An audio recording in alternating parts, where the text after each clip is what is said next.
Hello.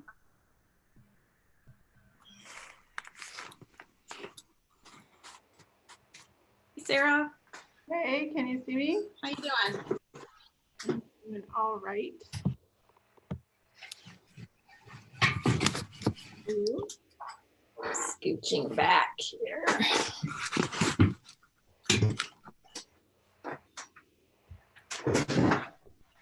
Okay, I'm glad here.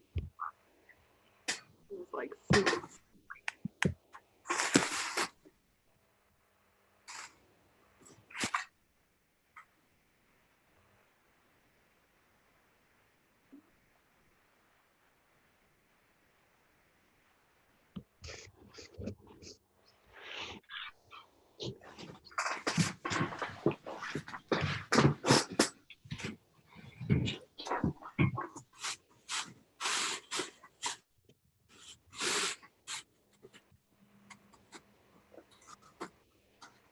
Some nice pictures in the background there.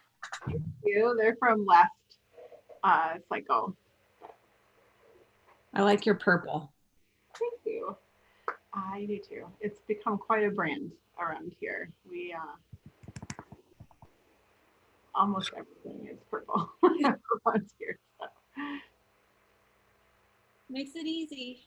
When you're buying clothes, my colors are obviously navy and pink. So for Christmas, everything my husband bought me was like navy and pink.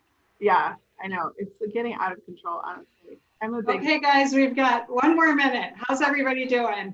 Julie, how are you? Nothing like a little technology, just glitch just at the end to make it always happens. It always happens. So. Oh, Christine, I love your sign. It's funny because I just see it backwards. So I kept trying to adjust where my, ironing board was to get it right. You look good. It looks awesome. Good.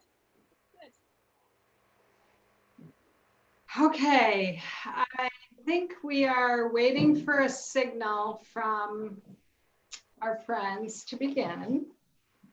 And hopefully we won't have any more glitches because we already had one. So that's our glitch limit for the night. Exactly. The way to do it.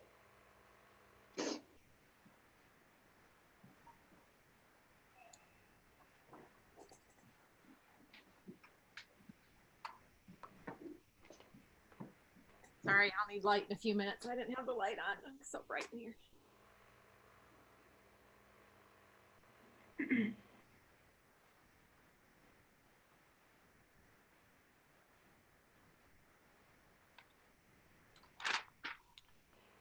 Christine, we should have like virtual coffee sometime. 100%. I was thinking about that because I think you could have a lot of insight to share, being a mom or virtual wine. Right, depending on the time of day or not. Night, no day drinking.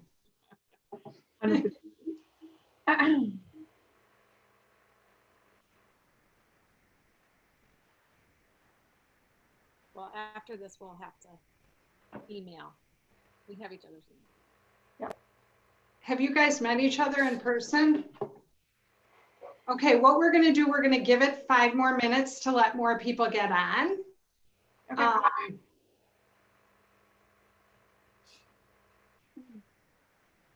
No, I think Sarah was I think we were both at an event once, but we didn't. Yeah, I'm sure. Yeah, I'm sure we were in the same room together, but I don't know that we've met each other, like officially. No, yeah. Well, my husband's from Saginaw. Oh, awesome. Pretty cool. Somewhat familiar with the area.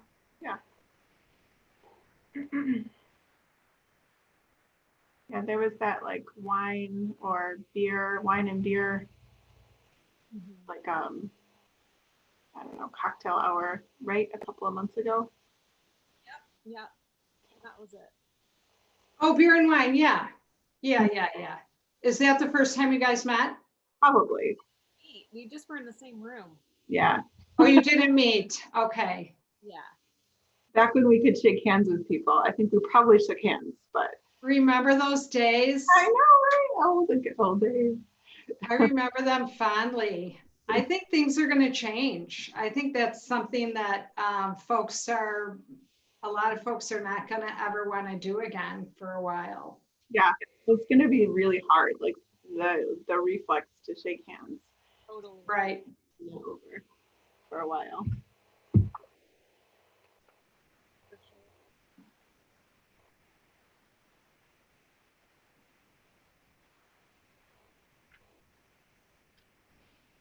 Julie, did you have RSVPs for this event, or what are your?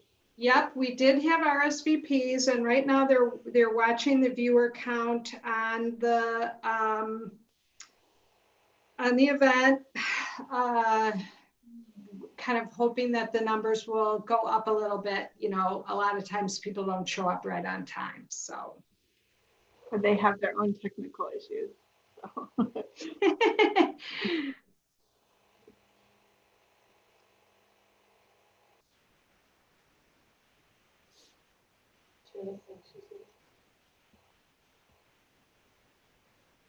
So they can see us, but they can't. I don't think so. I think we're not live yet. I keep asking that question and they're not answering me. I know they can see us because. Are you looking at it? My campaign manager texted me that I looked good and the sign looked good, so she must be able to. She's seeing it. Okay, so everyone can see we are live. Okay. All right, well, are we ready to get started? So I want to start out by thanking everybody for coming, and I want to thank you, Sarah and Christine, for joining me. I'm really excited. This is the first time that I have done a virtual event like this, so hopefully we won't have any technical difficulties.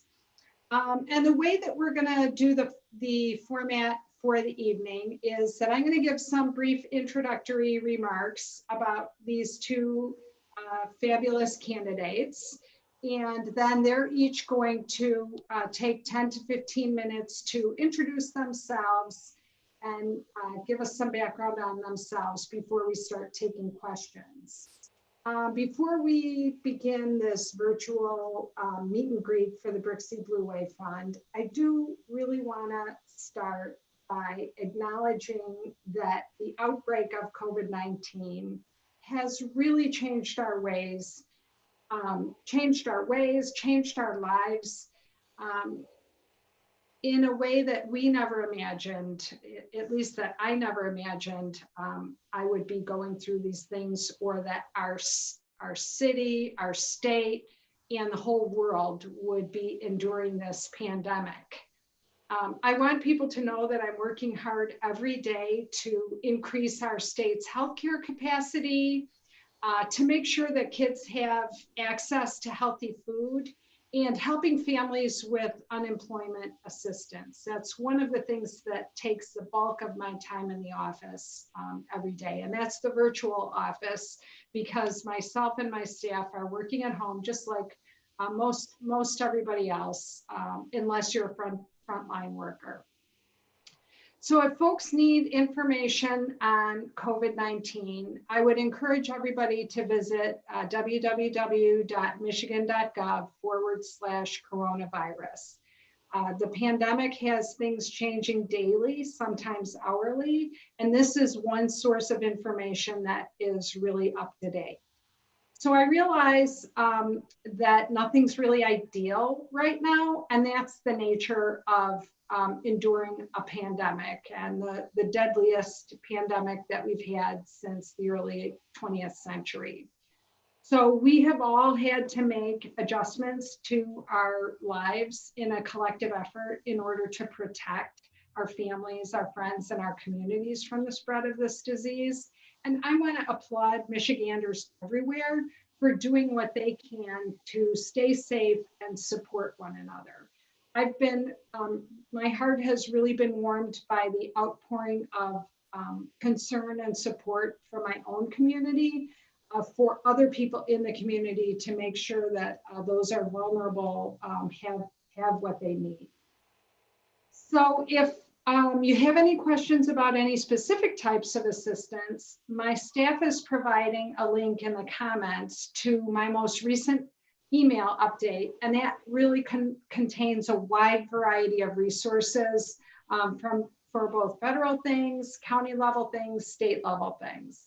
If you're having trouble with an unemployment claim or any other form of assistance, my office is here to help. We provided contact information in the comments section for that as well.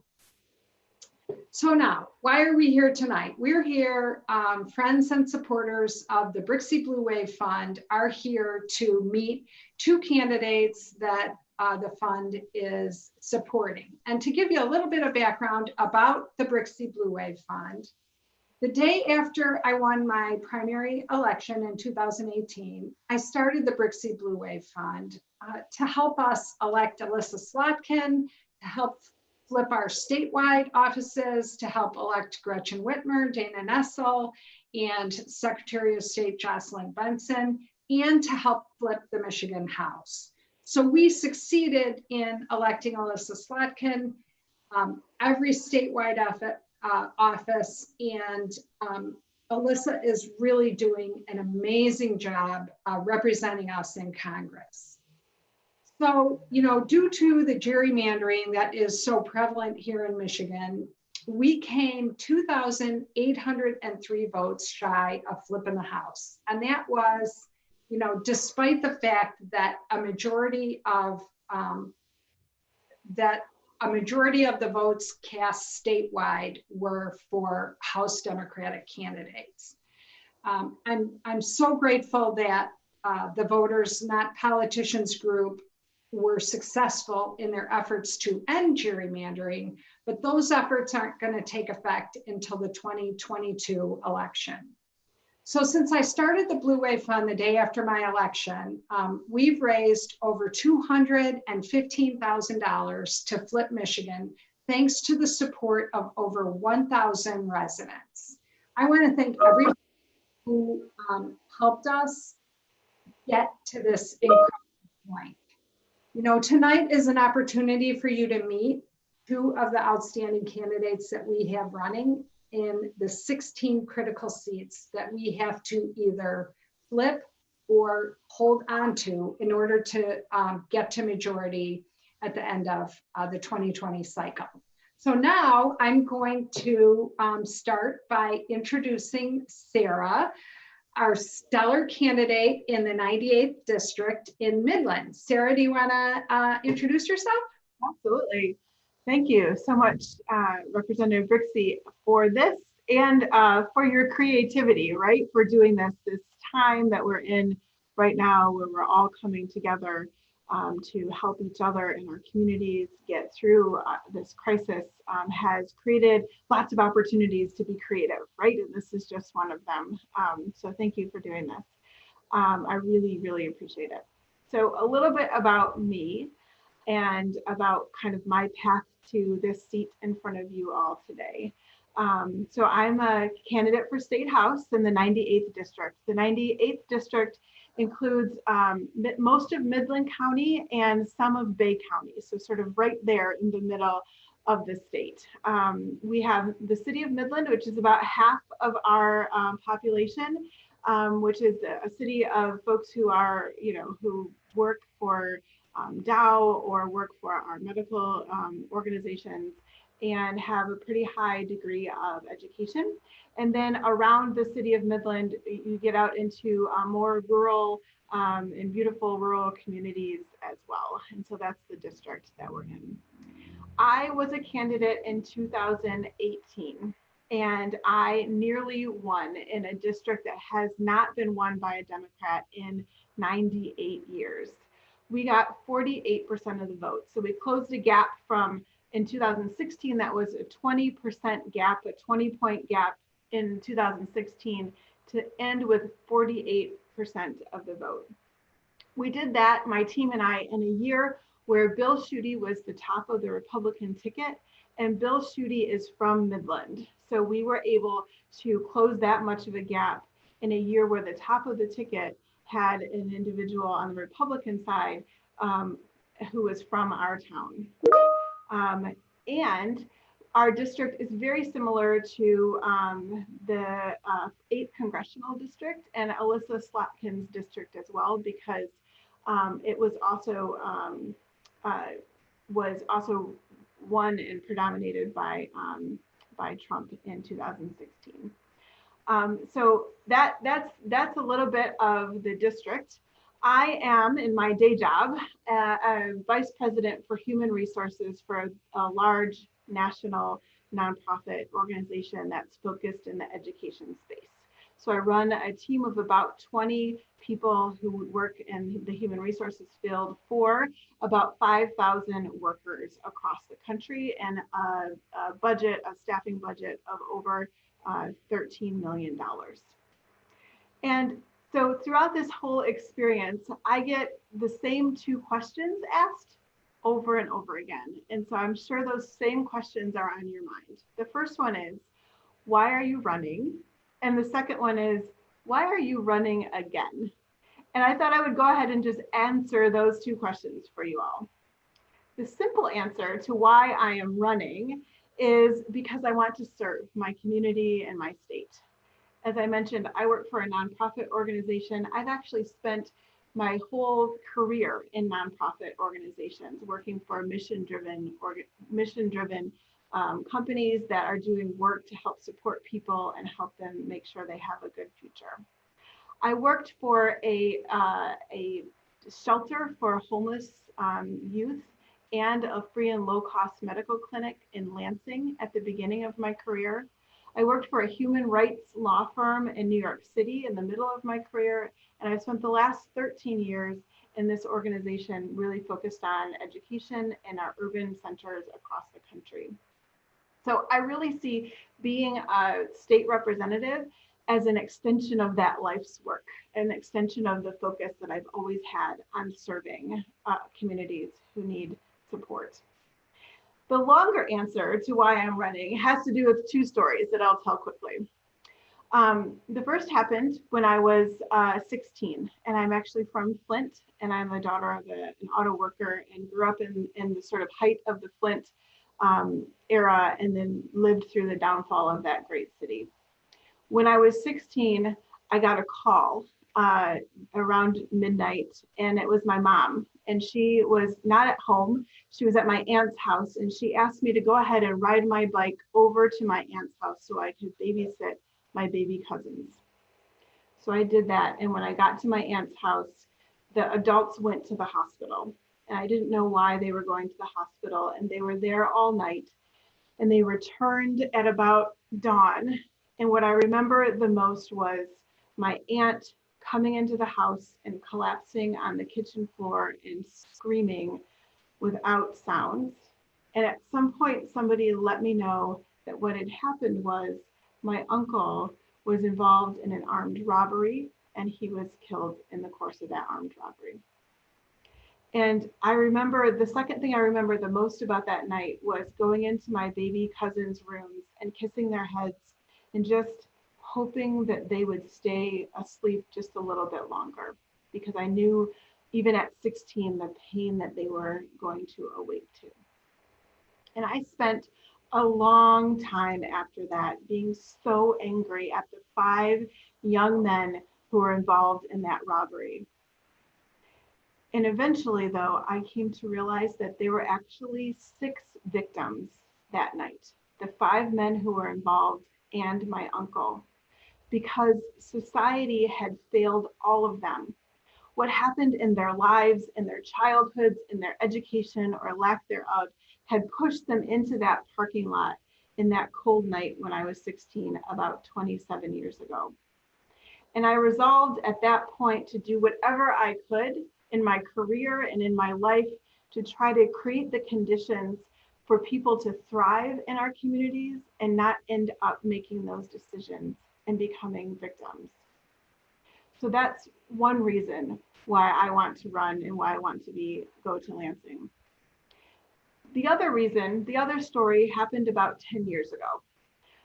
My husband and I were living in New York City, and we were really hurt and hit hard by the recession. And I lost my job, and we decided to come home. And we came home, and all we could afford to live in was a single wide trailer that was really old, was really run down. It had a leaky roof. It actually didn't have running water. The well had gone out on the trailer. The furnace didn't work, and that was our only option to move into. And we moved into that trailer, and we lived there for about, half a year or 9 months or so while we looked for jobs. And it was really hard during the recession to find jobs. And what we needed to do in order for ourselves and our little family, which we had 2 babies at the time, ages 1 and 2, living in the trailer, was we had to rely on our community. And we did. We went to the food pantry to get healthy food for our family and for our kids. We got free babysitting that allowed us to go off and do interviews and to do job seeking activities. We enrolled the kids into My Child health insurance so that they could be covered when we could not cover them as a family. And we really relied on that safety net to get us through those really hard times. And we did. We got through the hard times. We ended up with jobs. We ended up being able to thrive and move into career paths that put us into a much better situation. But what's important to know from that story is not that I and my husband were 2 young, people pulling ourselves up by our bootstraps. It actually is most important to know that we were a young couple and a young family who desperately needed help from our community, and we got it. So the other reason that I am running for state representative is to make sure that that safety net continues to exist for other families who need it.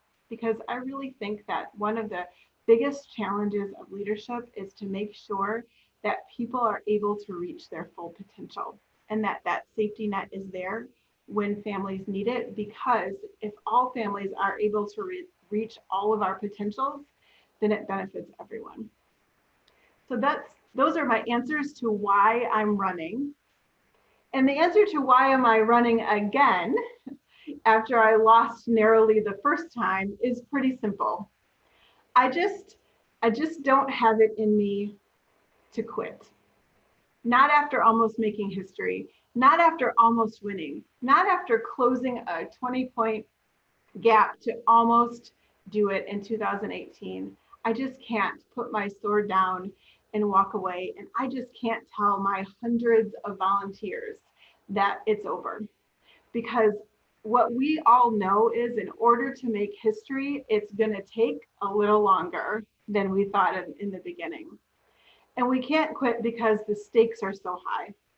We can't quit because we've shown that we can win. And so the stakes are so high, and we know that it's not just me and my name on the ballot. It's not everyone's name that's on the ballot, like Christine's or even Representative Brixie's. It's all of the things that we can do and all of the things that we can protect when we win. When our governor has a state house that can work with her, when we have a legislature that is tipping in the balance in the right direction toward the people of our state. LGBTQ rights are on the ballot, education is on the ballot, the ability of our grandmothers to be able to afford prescription drugs is on the ballot. The very health and well-being of our planet is on the ballot, and so much more. And so I am running still, not again, but still, because the stakes are so high and we have to do it. We have to flip the house. So I'm a candidate with the passion, right? All of the wonderful supporters and volunteers, all of this history that's behind us. I actually won the city of Midland, and I actually got more votes than Bill Schuette did last time in his hometown. So the momentum is ours here in the 98th district. And I'm just so very thrilled to be here and be part of this conversation to continue doing the work that we need to do together to flip the House, to get us our legislature that's really going to support the people. So just thank you so much for this conversation and for your questions to come. Thank you, Sarah, so much for telling us a little bit about yourself. I learned a lot of things from this meet and greet, and that's, you know, the purpose that we're having it.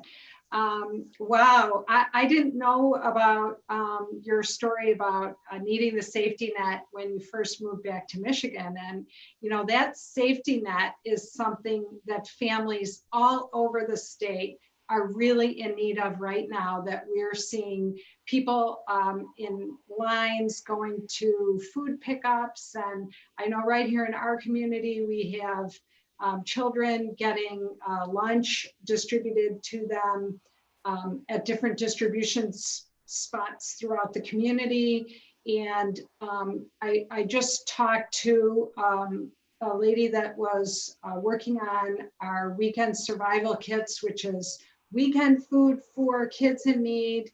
And she said that there's a bakery in town that was once in a while they'll have extra bread and they'll call her up, you know, day old bread, and she'll take it and distribute it. And she said that she had the most amazing reaction to the bread distribution, that the families that were receiving the bread couldn't believe that they were getting bread because they had such a hard time getting it in the stores when they were receiving their, you know, their monthly benefits. So that's something I think that is going to really be weighing heavily on everybody's mind, and an area where we've seen some stark partisan differences in terms of willingness to fund the important safety nets that we have here in the state of Michigan.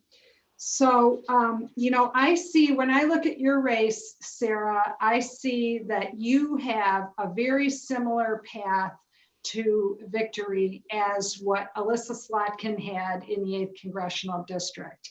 And I see you as being the type of candidate like Alyssa was, that has the ability to transcend political lines in this day and age, because really, I think what we're seeing happening, you know, since 2016 is that a lot of people are not really feeling tied to their party that they may have been affiliated with their whole life, and feeling like the world is changing and their political beliefs are changing as well. So thank you so much for everything you're doing.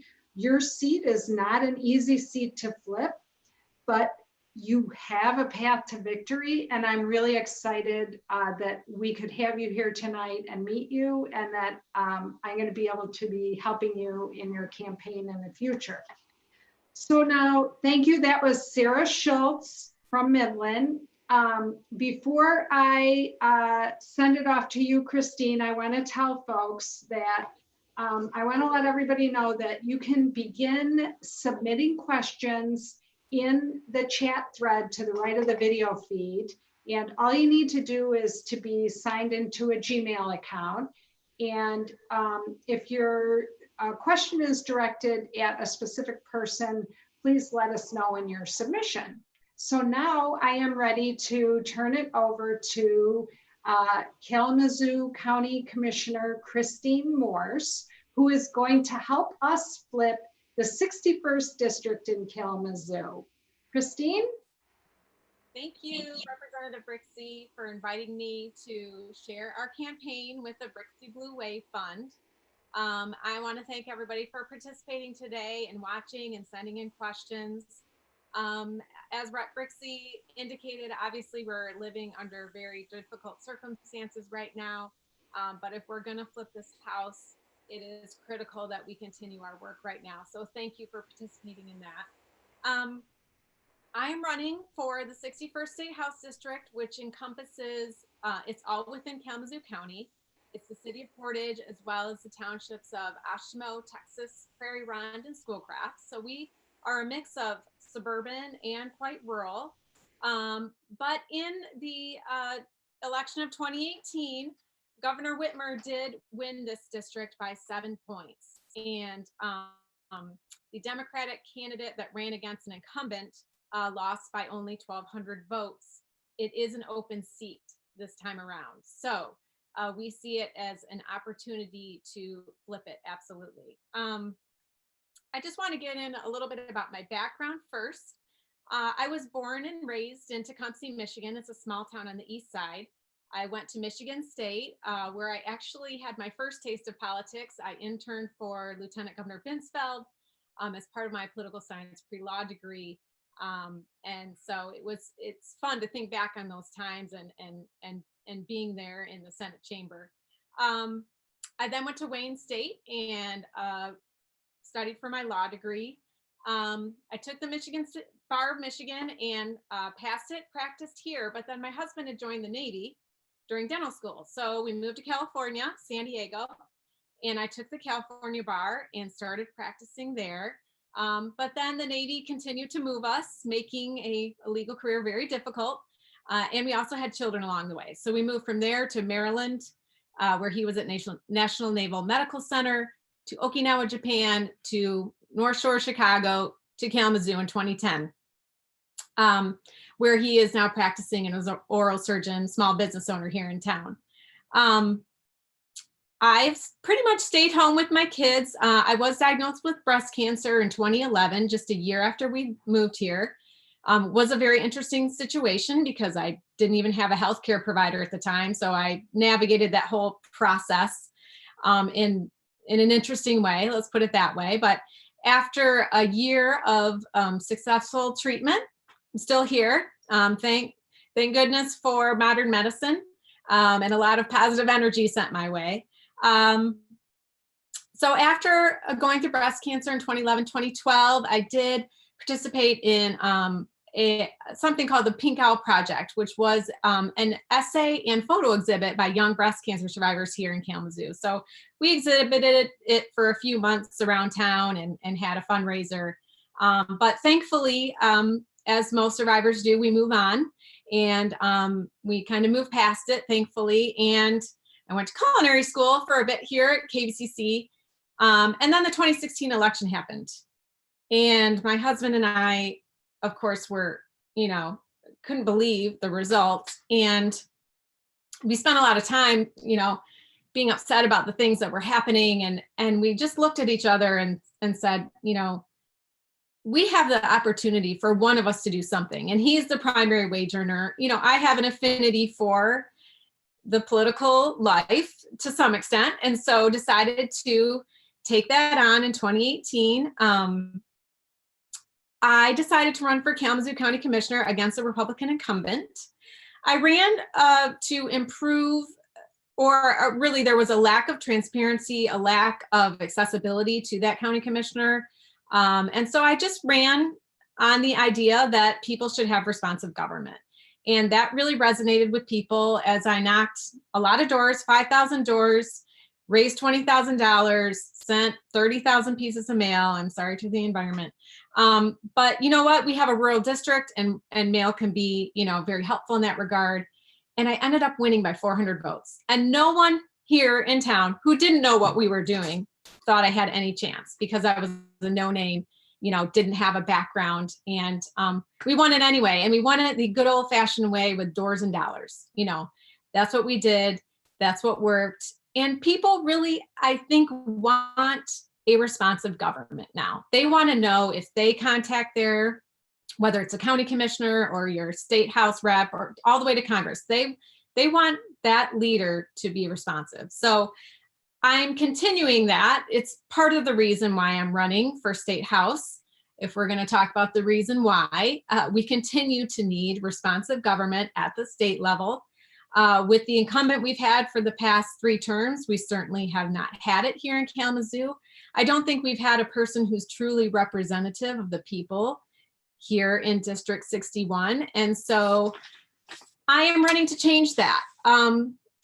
As we all know, the governor has a lot of great ideas for what to do for our state to improve people's lives and improve that safety net that Sarah was speaking about earlier. And she doesn't have a lot of support. In fact, the legislature really does everything to stand in her way of making things better for the state. An issue that really bothers me is that I have 3 children in public school, one of whom has moved on to college. But I read, the study that came out of Michigan State, I think it was the end of 2018, that indicated Michigan is 50th in reading growth in the country and 50th in revenue growth. And that is the direct result of the disinvestment by our legislature in public school funding. And I just want to be a part of saying, we don't accept that anymore. We don't accept disinvestment in our people, because that's only going to undermine our state in the future.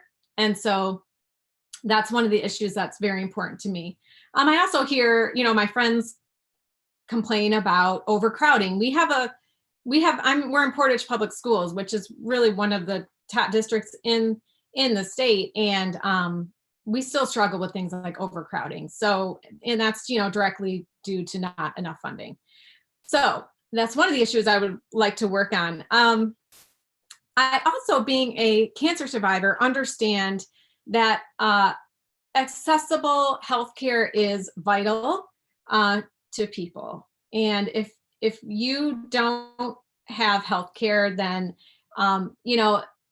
you just don't have safety. You don't have the opportunity to push yourself forward when the first accident, the first major illness can just bankrupt you. And that's how our country's operated. And I just don't think it's acceptable. And I do believe at the state level, at a very minimum, we could do something to ensure that pre-existing conditions are covered, because the federal government is suing to ensure that they don't have to anymore. But that was one of the Affordable Care Act's, I think, best provisions. The most humanitarian provision is ensuring that pre-existing conditions are covered.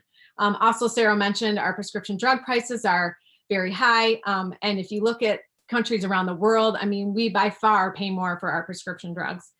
And so I think as a state, we should decide again that we can do something, and we will do something about that. Finally, I would say, since being elected, at the county commission level, I've had flooding in my district for over 2 years. And there just wasn't a lot of help out there for the situation. And the governor has proposed $40 million in her budget, her next budget, to address infrastructure, climate change issues, which is what we need. We need a long-term infrastructure drain project for our issue. And I want to be part of that solution in helping the state be proactive and ready to address these issues that are going to continue to arise as climate change continues and we don't do anything about it. I also find, for the final issue that's very important to me, is we have had several instances of PFAS located in our county. And as you probably, many of you know, our legislature passed in the lame duck session a law that disallows regulations stricter than the federal government, who are continually deregulating environmental regulations. And so obviously, again, that is not something where the best interests of the people is of utmost importance.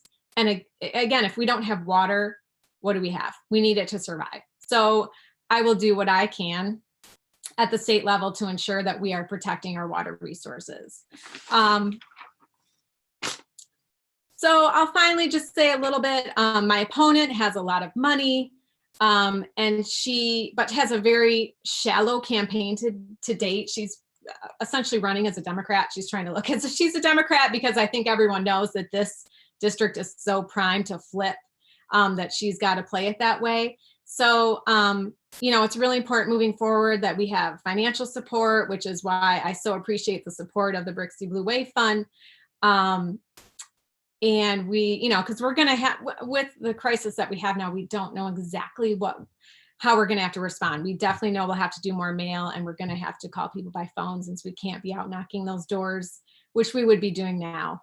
So I would just ask, if you are, on the internet, like us on Facebook. It's Christine Morse. Vote for Morse is the tagline. We also have a Twitter account. It's at Vote for Morse. That's vote the number 4 MORSE. And I will just close by saying thank you to Representative Brixie. And together with Sarah Schultz, we can flip this house. So let's do it. Oh, thank you so much, Christine. That was really, I really appreciated having the time to sit down and talk to you and get to know you better, hence the purpose of our virtual meet and greet. You know, one of the things that you said about healthcare really resonated with me. You know, looking at it in the 2018 cycle, what I found, I knocked not only knocked doors in my own district, but I knocked doors in probably 15 to 20 other state house districts throughout the state after my primary.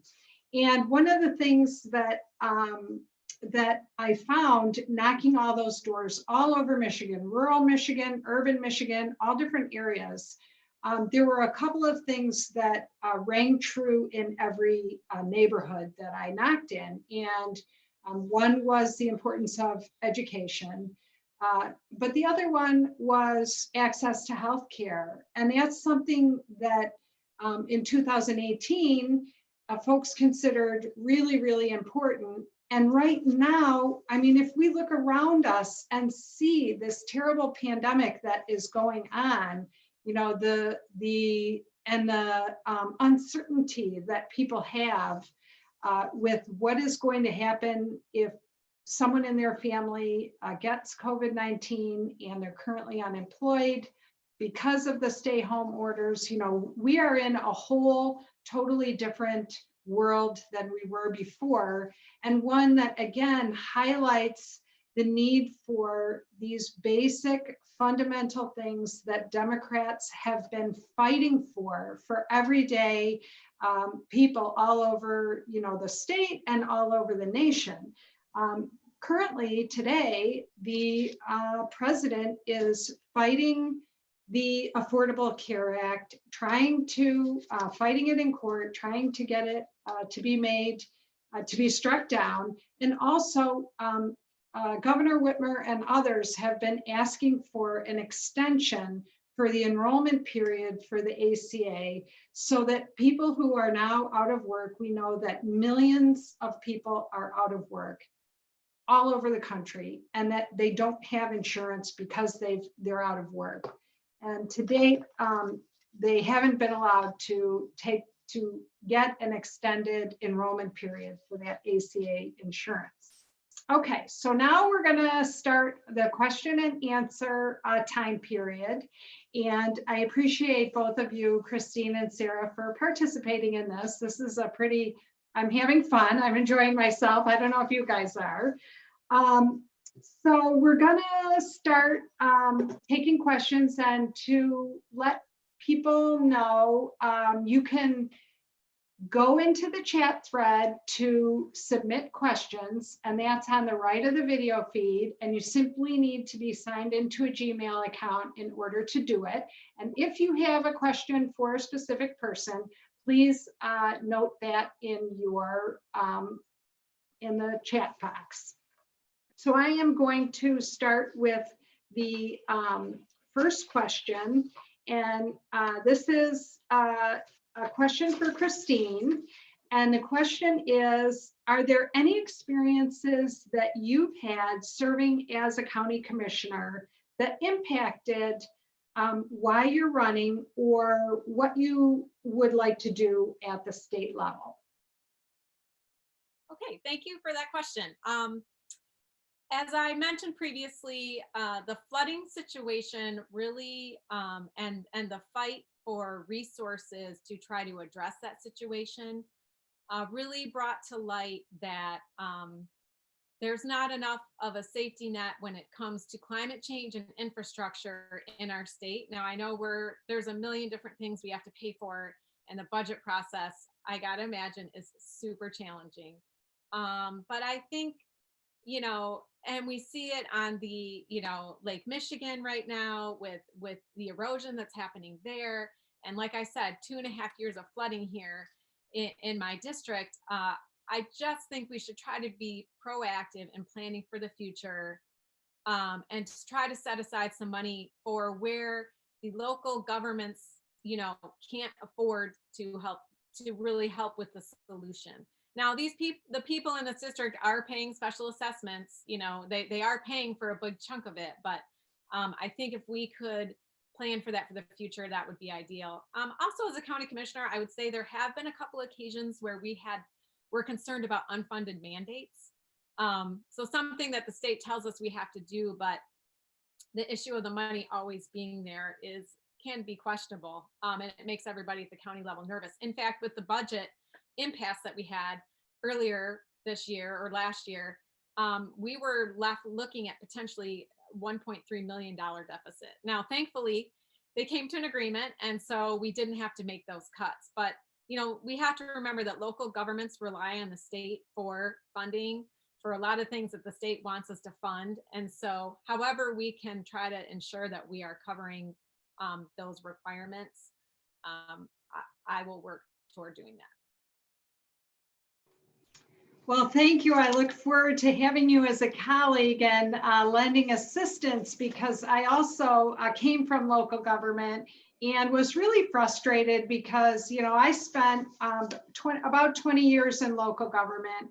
And in that time, the state cut revenue sharing to local units of government over and over and over again.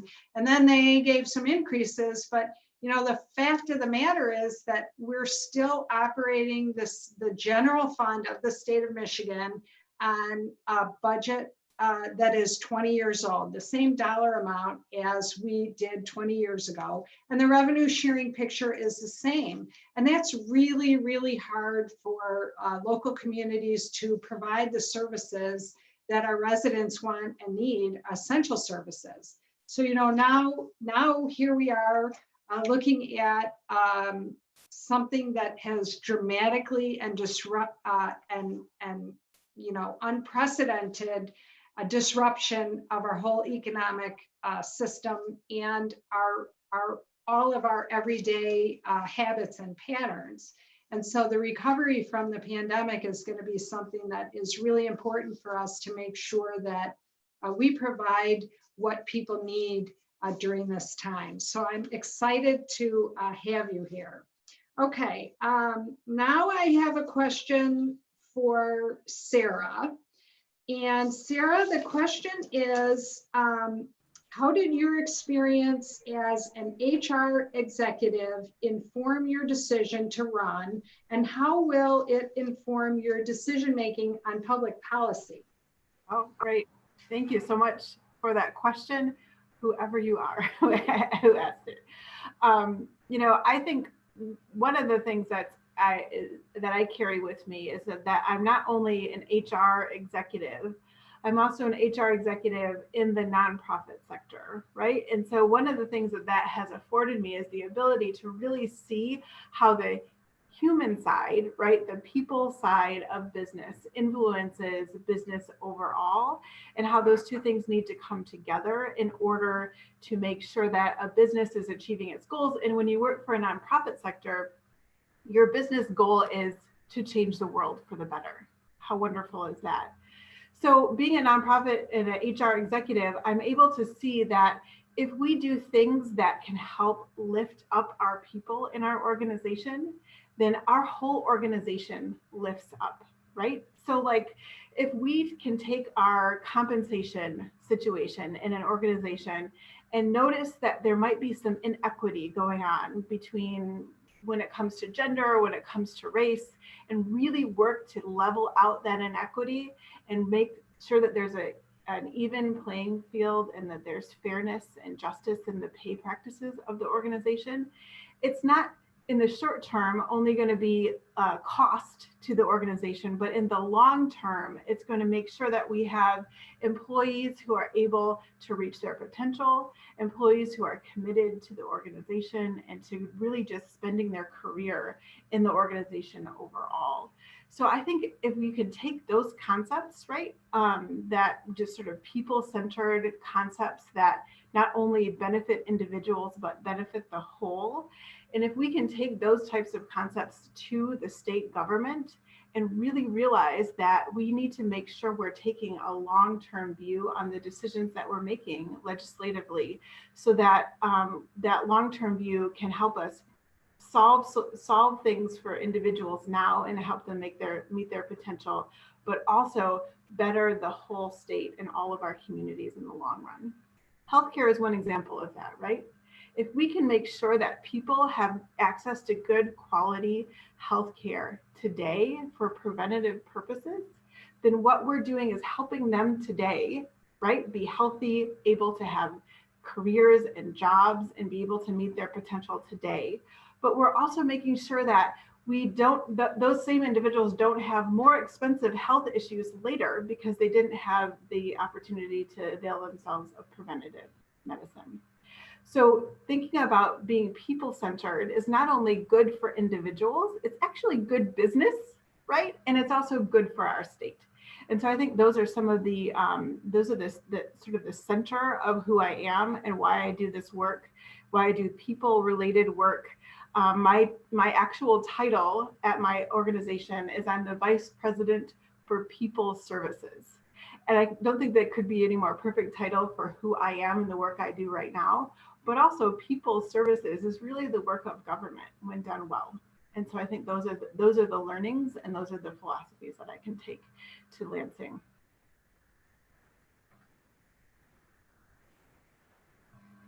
Okay, great. Thank you for that.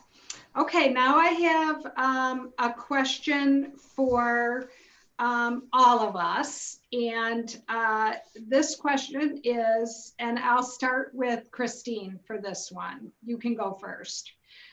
Given challenges brought by the COVID-19 pandemic, do you anticipate difficulties in going door to door, and how will it impact your ability to meet and visit with voters? Annette, thank you. So thank you for that question.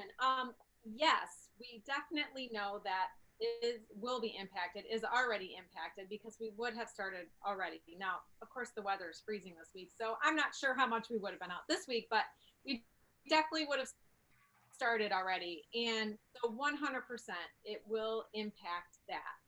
But we have to be creative, right? And we just have to do things in a different way. So a lot of people, unfortunately, through the situation, are home now. And so we have to take advantage of that and call people on the phone and just try to talk to people and say, do you have any needs? Are they being met? Can I point you to some resources? And, share what our campaign, is offering to have a different, outcome at the state level.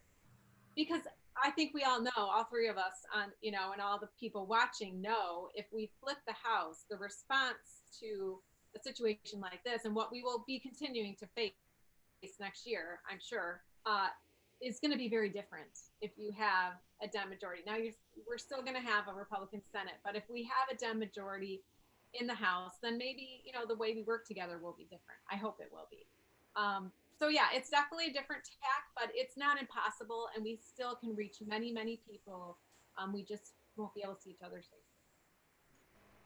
Thank you, Christine. Sarah, do you want to add to that? Sure. Thanks, Julie. So first of all, I love knocking on doors. So it's sort of just, it's sad. My team and I were talking actually just today. We're sort of remembering as the sort of, daffodils kind of come out of the ground, remembering what that feels like to go out in your first canvas and start knocking on doors. And we definitely had planned to be hitting those doors well before today. And so all of those plans are changing, which is sort of what happens with life, right?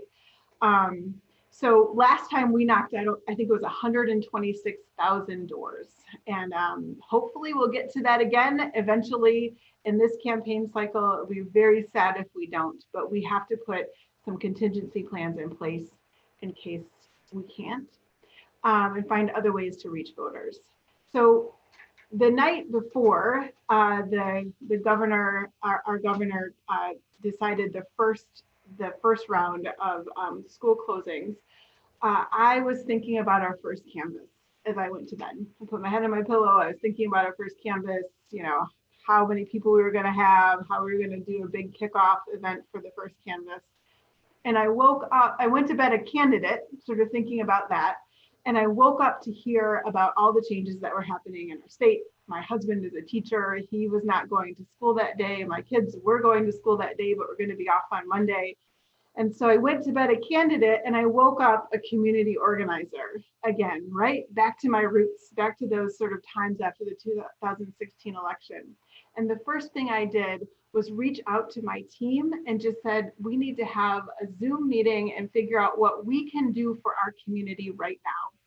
We got on the phone, I think there was like 20 or 30 of us, and we started to list all the things we were worried about, right? Are students going to be able to get their school lunches? Were students and college students and workers going to be able to get access to Wi-Fi to do their jobs? Were people who are going to be homebound going to be able to get the materials and supplies that they needed? And we came up with this whole list of things we were worried about in our community, and we figured out what we were suited to do to support. Because I think what we need to do right now is we just need to lead by example, right? So a couple of things that we decided to do, in addition to doing a lot of sort of community service with other organizations, is we offered to do some delivery of goods and supplies to individuals, mostly senior citizens who are homebound. And my team and I have done a lot of deliveries of just groceries and other things that needed to happen. The other big project that we did that we were very suited and uniquely suited to do was we decided that we could do something in our community to overcome the scarcity of medical face masks here. My team is huge. We have almost 100 volunteers just who cannot wait to get on doors. And so what we did was we turned those volunteers into mask makers, mask delivery people, mask material donators. And to date, in like 3 weeks of this, we have actually made over 3,500 face masks in our community, homemade with love, I like to say, and deliver them out to first responders, people who work in medical professions, medical offices, the hospital, individuals who are homebound and immunocompromised. And we were able to do that, basically turn our volunteer engine from ready to go knock on doors to ready to do something that was going to benefit our community in this crisis. And we did it because we needed to do it. We need to, all of us in our society, it's our responsibility to do as much as we can to support each other, especially in this crisis, but also always. But we also did it to show an example to our community of what it looks like to have actual leadership who recognizes a problem and figures out how to pull people together in our best talents and resources and magic in order to solve it. And so that's what we're working on right now, in addition to some additional, kind of more creative voter outreach opportunities.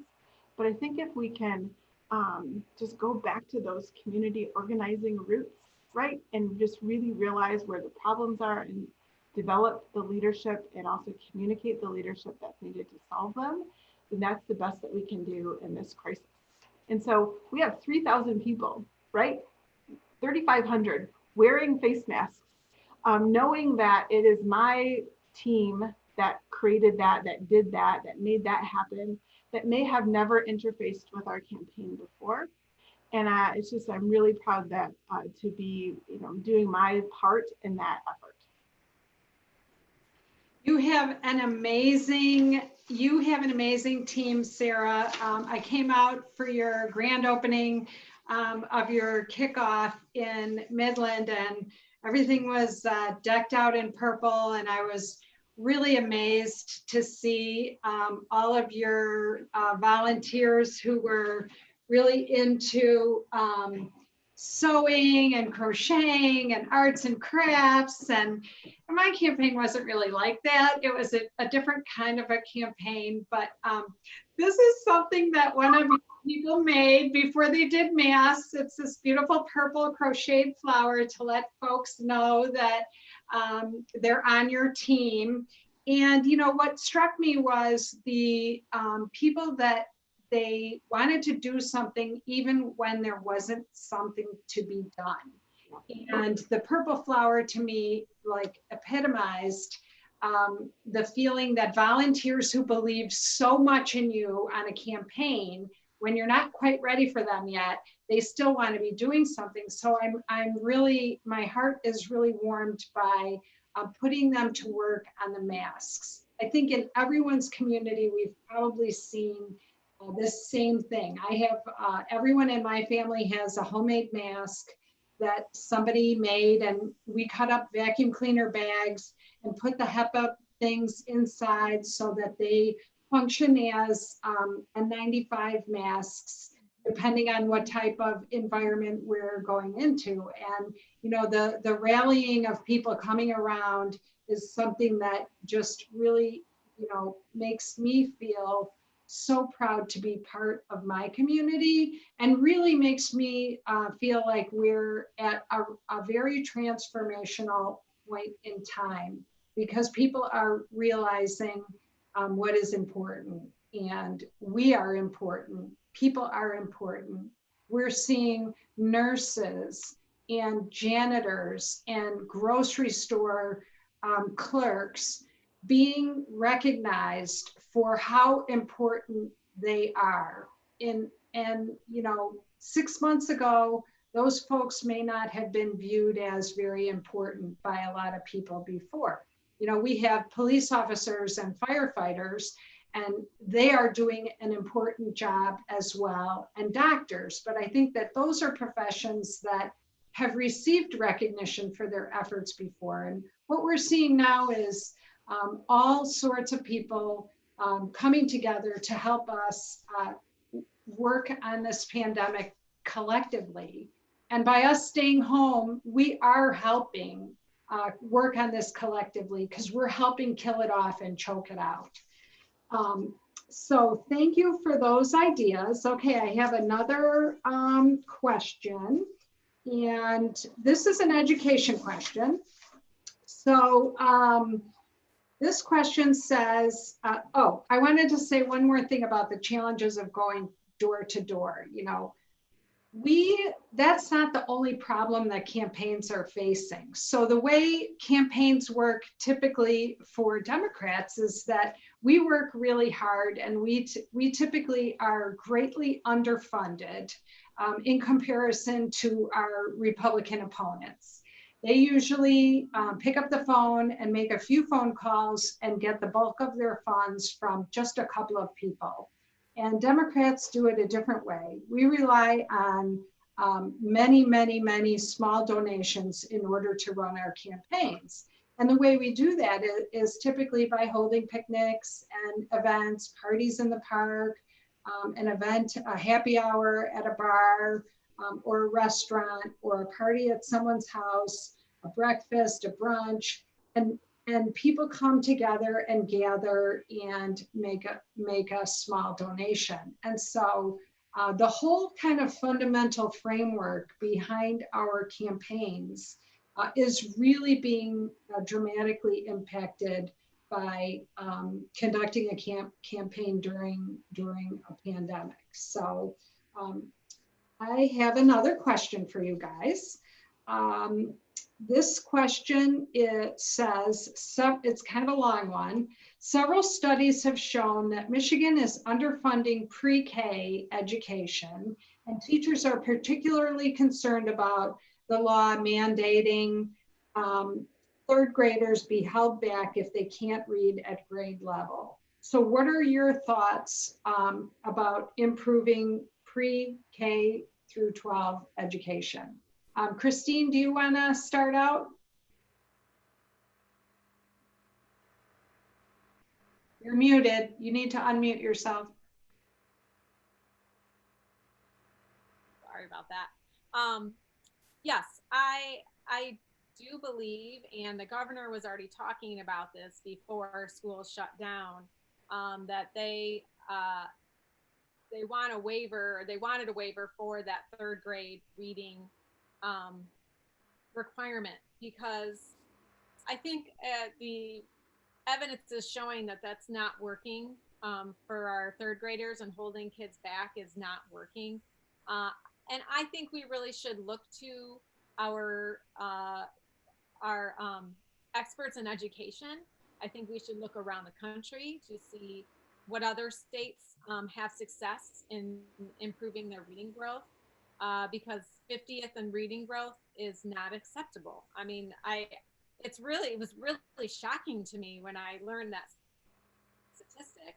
And so, and obviously, as we all know, that is related to funding and the lack of funding, and the fact that public education, funds that are supposed to go towards public education have been going to other areas since, the recession. And so that is continued in the state. And so, obviously, I have a lot to learn about the specifics of education and where all the different monies come from and how they go out. But I do know that no matter what, we have to increase the funding. And I think universal pre-K also has been proven to be highly effective, especially in neighborhoods that are marginalized. If we can have those children in pre-K, that's universal, it can make a tremendous difference in their lives, especially when they don't necessarily have the funding to pay for themselves for private education. Um, I know money is hard, and I know that there are a lot of places the money in the state needs to go. But if we're not investing in education, then we're not investing in Michigan. Sarah, do you have anything to add, Sarah? Oh, yes. Let me just check in to make sure I'm not on mute. So I just have to say education is top of my issues that are near and dear to my heart. It for sure is the number one issue that came up in all of my conversations that I had over across the district, right, in 2018. I would always ask people, what are the issues that you think about when you put your head on your pillow at night? And invariably, education would be at the top of the list. So it's definitely a major issue that people are thinking about from a political perspective, right? From a policy perspective. It's also a huge issue that I think about and talk about at my house because my husband is a teacher. He's been a teacher for over 20 years. He's taught in a couple different districts here in Michigan and a couple of districts over in New York City. And education is just, we talk about it around our kitchen table all the time. And one of the things that he will say about the third grade reading level requirements is that they put so much pressure on schools to meet this arbitrary requirement that is not necessarily in the control of the teachers. So one of the things that I think we need to focus on, as Christine mentioned, we need to really talk to educators about what is in and out of their control when we put accountability measures in place. Just think about a teacher in a district where they have students who need to have certain progression in grades, and those students are coming from homes that don't have the support that those students need. And they come to school hungry, they come to school with so many things going on in their personal lives. And we are expecting our teachers to overcome all of those personal obstacles to meet these requirements. It's really, really rough on teachers. And one of the biggest issues that we're facing as a state in education is the teacher shortage. We're staring down a massive problem when it comes to being able to hire great teachers and retain them. I've been talking to teachers for a long time, and this job is so hard. And it's not just pay. I had somebody address me in a letter to the editor recently and asked whether or not or how I thought teacher pay was connected to student success. I think that whatever it takes to be able to attract and retain amazing teachers is of course connected to student success. And that's not just teacher pay, it's also creating an environment that for teachers and for students so that the career of educator is sustainable for the long term, right? So that teachers have the support in the schools, things like school counselors and other support mechanisms within the schools, those critical paraprofessionals that are in the schools that our teachers can't live without. So creating those environments so that the school and the education space is sustainable as a career for the long term for teachers, but also giving them that security when they retire from being teachers, that they're going to have health insurance and some financial stability.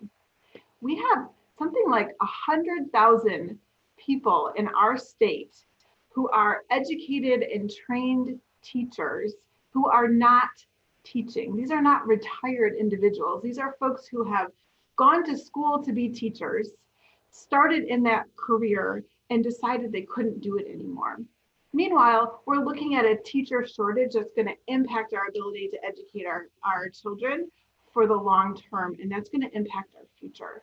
So if we cannot address this teacher shortage, then it's going to start to be felt by more and more districts, and we're going to see a huge suffering in our education system. So I think like focusing on what's truly possible for accountability, putting in all those supports for teachers and educators to make that a long-term sustainable career so that yes, teachers who are good at that profession remain in that profession for a long time, and giving them that stability when they retire so that they continue to do their career in education are going to be really important to be able to sustain and improve our education system in Michigan. Okay, I have a question for both of you. This is a shorter question, and it is from a former state representative who happens to be a big supporter of the Blue Wave Fund, former Representative Jeff Padden. And he would like to know if you could tell us more about how you'll identify your supporters and turn them out to vote. And then the second part of the question is, how many votes do you need to win if you each know that? Christine, do you want to start?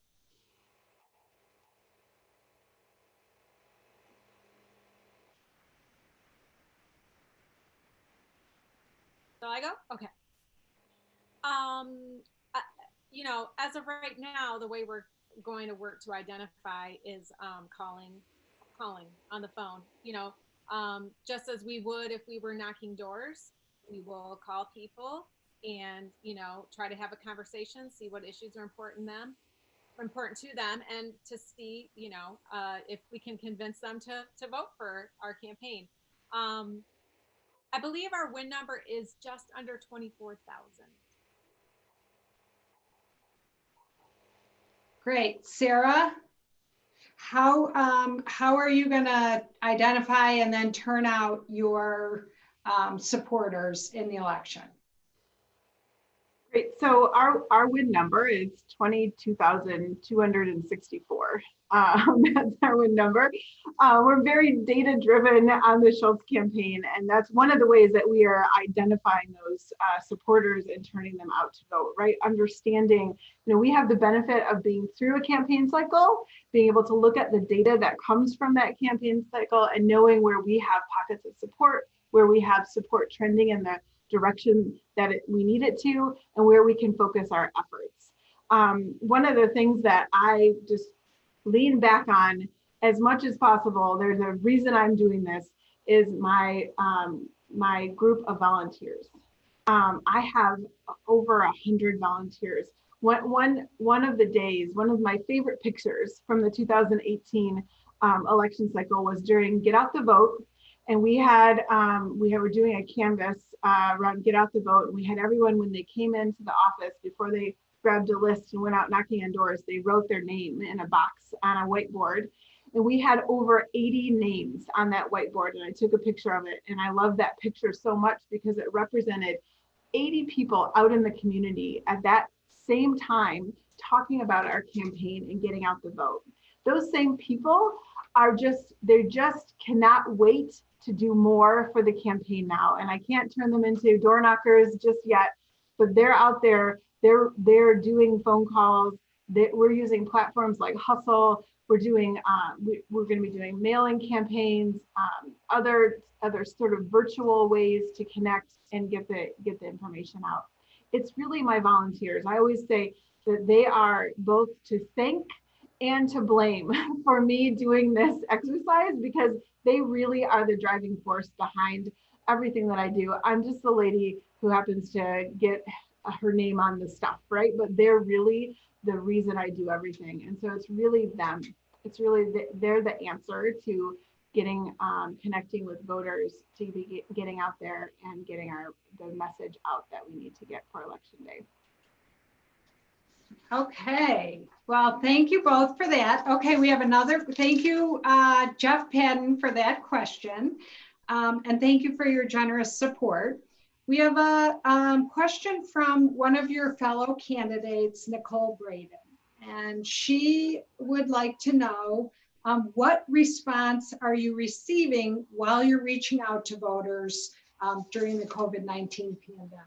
So you both mentioned how you're doing that outreach. Sarah, do you want to start that one? Yeah, sure. I think what's really important right now, right, is to be doing that outreach to the folks in our community, right? To our voters, to people maybe you've never voted but could be convinced to vote, right? To just talk to them about how they're doing, and what information, what supports, what we could put in place to support them in this time. It's been very interesting that I am not an elected official, but I get lots of emails and lots of calls and lots of messages on Facebook asking me questions about how to do just the things that you talked about, Representative Brixie. How do I do unemployment? What does the support look like when it comes to telemedicine? All of that stuff. And I am out there trying to do that support as much as I can, even though I'm not an elected official just yet, sort of treating me like I'm already that person, which is wonderful. So I think that right now during COVID, it's all about just connecting and making sure that we're talking about what people need to get through this. And I'm particularly focused on those individuals who are home by themselves, right? Throughout all of this, we as humans are, yeah, we're as humans, we're connected to each other, right? We need to have that human contact, and we're going on weeks of some folks being by themselves, and I'm particularly concerned about them. And I'm concerned about the folks that you mentioned, Representative Brixie, who are worried about health insurance and healthcare during this time. I had a good friend who was experiencing a medical crisis at home, called her doctor and said, you know, what should I do? Her doctor listened to her symptoms and the doctor said, you need to go get a COVID test. My friend's first reaction to that was, how much will it cost? That's horrible that in our society, the first reaction to a test that could mean the difference between getting the healthcare you need or not in this horrible crisis is, can I afford it? The good news is the test is free right now, but those are the first reactions that we have in our society, and we need to make sure that we're trying to work to a day where that's not the question that gets asked. And in the meantime, we are supporting with information and help and support to those folks who need it right now. Okay, we're running low on time. So Christine, instead of answering that question, I'm going to give you a different one. We got a question from Leroy McKnight asking, you shared with us that you're a cancer survivor, and how does that influence your ideas on healthcare policy? And I think it's a nice segue from what Sarah was talking about. Absolutely. You know, obviously you mentioned earlier that the governor is fighting to extend the window for ACA. People need healthcare, and especially in these scary times, you don't want to have to worry about that. Now, when I was going through cancer, I actually had the situation where my doctor, my oncologist, wanted me to do a study, and the insurance company said no right off the bat. That's, you know, no, we don't do studies. But interestingly, they wouldn't have had to pay for the most expensive part, the most expensive drug that I needed, which would, I think, cost around $100,000. They wouldn't have had to pay for. And so ultimately, after we fought with them, an insurance agent fought with them, the oncologist called them and said, what are you thinking? You don't have to pay for Herceptin. So, and then the other part of that is, once we elected the current administration and they started trying to undo the ACA, I looked at how much my insurance would be, being a person with a huge pre-existing condition.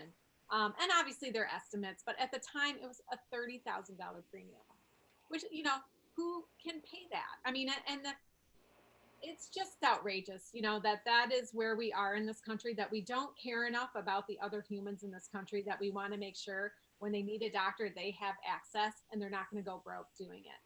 So, that's the number one thing. How can we ensure that people don't go broke trying to stay alive? It's just a simple humanitarian idea that I think everyone should hold, but apparently everyone doesn't. So we'll fight for that.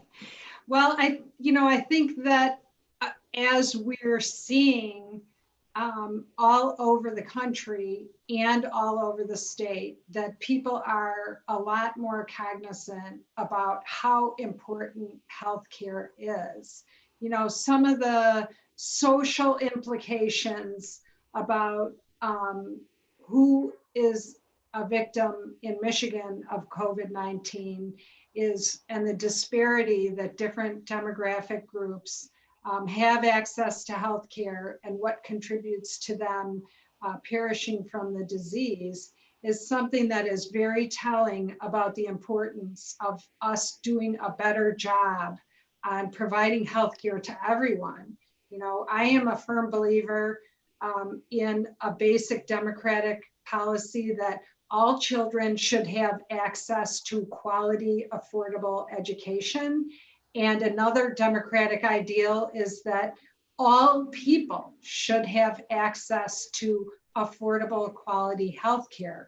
It's something that should be a basic right, in my opinion. So, these are the types of issues that Democrats are working hard to achieve for hardworking men and women and people all over the state. So the challenge that we have ahead of us, and the challenge that I've had in my role and why I started the Blue Wave Fund, was that unless I have enough colleagues that we have at least a majority in the House to assist the governor, it's impossible for me alone acting to achieve the ideals that I've worked hard my whole life to get to the point to try to help get in place. And so, we need majority. We need a chamber in order to help the governor, because the governor is doing a great job. The attorney general is doing a great job. The secretary of state, they're all doing fantastic jobs, and they have a lot of authority, and they've made a ton of change in our great state of Michigan. But with a Republican-controlled legislature, there are limits to what can be done. And so that's why we're here tonight. People's families are the most important thing right now. And I recognize that we are in unprecedented times and that not everyone has the capacity to give. In past elections, Democrats typically don't have as much money as the Republicans, but we've always worked harder and we listened to people's concerns. And this is what Sarah and Christine did in 2018. Christine outworked her opponent and made a real connection with the residents, and Sarah did the same and made enormous gains in a district that no one thought was winnable in 2016. Normally, we'd already be out knocking doors. We've had a number of really beautiful days. I know I've spent hours and hours and hours in my yard. It looks better than it's ever looked before because I'm not doing one of my favorite pastimes, which is knocking doors. It's not clear if we're gonna be able to knock doors at all this year. We don't know how long the stay home, stay safe order is going to be in effect. And even after it's lifted, there may be a much lower contact rate at the doors than we've experienced in the past because people may be afraid to answer the door. If they are someone who has a compromised immune system and they haven't had the COVID-19 then it's something that they might continue to have to kind of quarantine and isolate themselves from others. So that means that, you know, our candidates in the 16 critical seats that we have to work on are going to be able to share their message on a par with us. You know, we need to make sure that we have the ability to get our message out there. We can't be dominated financially like we have been in previous cycles and make up that gap by knocking doors in cold April rains or 90-degree heat in July. You know, that's typically what we've done, which is why I'm asking you here tonight virtually to help us if you're in a position to do so.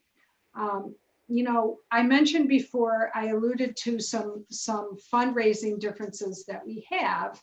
And while the complete campaign has shifted for Democrats, it hasn't really changed one iota for the Republicans. So they rely on a really small network of very, very, very wealthy donors. And just before the New Year's Eve fundraising deadline last year, just one family, the DeVos family, donated over $250,000 to the House Republicans. They're going to make their same 20 phone calls that they always do, and they're going to continue to raise hundreds of thousands of dollars. And they're not going to be impacted by these unprecedented times that we're living through. But as Democrats, we rely on thousands and thousands of residents all across the state to help us fund our campaigns, and mostly by holding those big events I talked about before. And we can't do that right now. So we have to adapt. Otherwise, our fundraising is going to decline by staggering percentages. This virtual meet and greet is an idea that my team had to change how we raise money so that we don't experience a 25% or 50% decline in fundraising. So I wanted to be able to let you meet the people, the excellent candidates we have, so that you understand up close and personal who we're investing in. And I plan to hold similar events like this in the months to come, so that people who are considering donating to the Brixie Blue Wave Fund can meet the folks who are on the ground in this battle that we're in. There's 110 House districts in Michigan. And because of gerrymandering, there's 16 critical seats that are going to determine who holds majority in the House. And so if you haven't done so already this year, I would really ask that you consider making a donation before our first critical deadline of 2020, which is April 20th at midnight. Your generous support will be invested in Sarah and Christine and 14 other candidates and House members from these 16 key races. Each one of these seats cost anywhere from $500,000 to $1 million to flip, thanks to the insanity of campaign finance laws today. And unfortunately, we can't change the campaign finance laws while we're in the minority. We need to flip the House in order to get that change put into place, as well as many of the others that we talked about tonight. And we need your help and support. So we're hoping that you'll consider making a donation and help us make history by flipping the House for the first time since 2008 and fix the broken campaign finance system that we're all operating on unfairly, I'll add, today. So you can donate by going to brixiebluewave.com or by mailing a check and using the information being posted in the comments section.